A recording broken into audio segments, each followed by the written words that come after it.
Hello and welcome to another MCO market update on Solana. We're here on the shorter time frame. Seems like this correction that I wanted to see is starting finally. It's a bit too early to really confirm it because we're still above the lows of this week, but the yellow scenario is the one that we've been focusing on. There is not even, in my view, there is not even a clear path for higher prices from here, even though, of course, anything can happen. But for now, I'm tracking this yellow scenario to the downside. And what does it mean? What is this yellow scenario really showing us? Well, it means that most likely a 5-wave pattern from the swing low in April completed when the price reached this target zone. I mean, we have to work with zones, okay? You cannot do the absolute top picking, but for now, I think there is decent potential that this here could be the top. Of course, cannot rule out maybe another high, maybe even in this B wave that it overshoots. That can always happen. But for now, the downside momentum is strong enough that it indicates this could be an A wave down within this larger correction, okay? So we want to talk about that in this video. I will share with you resistances and also this head and shoulders pattern I see. If you're interested in the bigger picture, also the Solana Bitcoin chart, check out my latest video I uploaded today, just now actually, on the MCO Global channel. That's our main channel, where you get more in-depth analysis, tutorials, behind-the-scenes content. If you want to support the charitable work we do as well, you can do that because there's a video about the foundation we're currently building, the charity. So you can check all of that out. That's a bit more in-depth behind the scenes. Link is in the description. Thanks so much. Now, looking at the shorter time frame here again, you can see that the idea is that the price could in the next few weeks, test the support area between $109 and $143. This is a standard support area. We will calculate that more precisely once we get a little bit more price data, specifically the initial A wave done.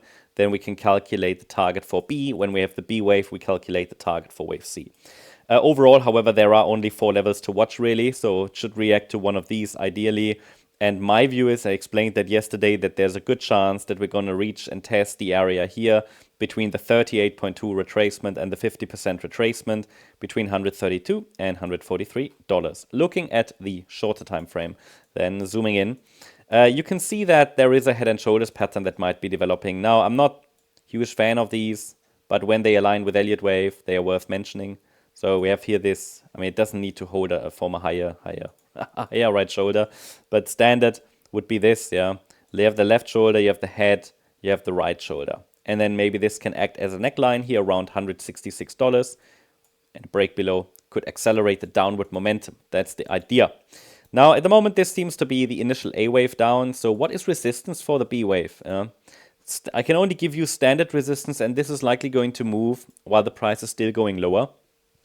So the idea is at some point we might get a B wave bounce here, which could reach the area between $174.78 and $181.30 standard resistance for the B wave. But again, B waves can overshoot. They don't really have a target. It's just a corrective rally. The main takeaway is a lot of people they just focus on the rules.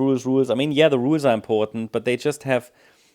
I mean, the rules are, of course, not negotiable, but also with regards to guidelines. I mean, we have to give corrective rallies a bit of space. So sometimes people say resistance broke, the analysis is wrong.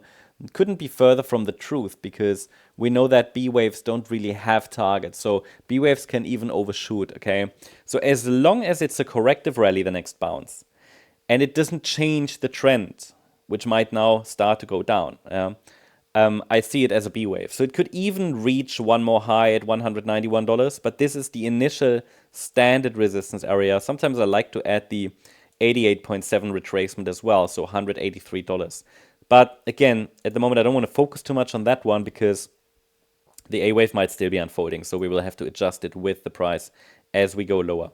Yeah, that's the update on Solana. Hope you liked the update. If you did, please hit the like button, leave a comment, and subscribe. And if you really like the content, then please check out the channel membership. And as I said, also check out our main channel, MCO Global, where you will find more and more updates in the future. Thanks so much. Bye-bye.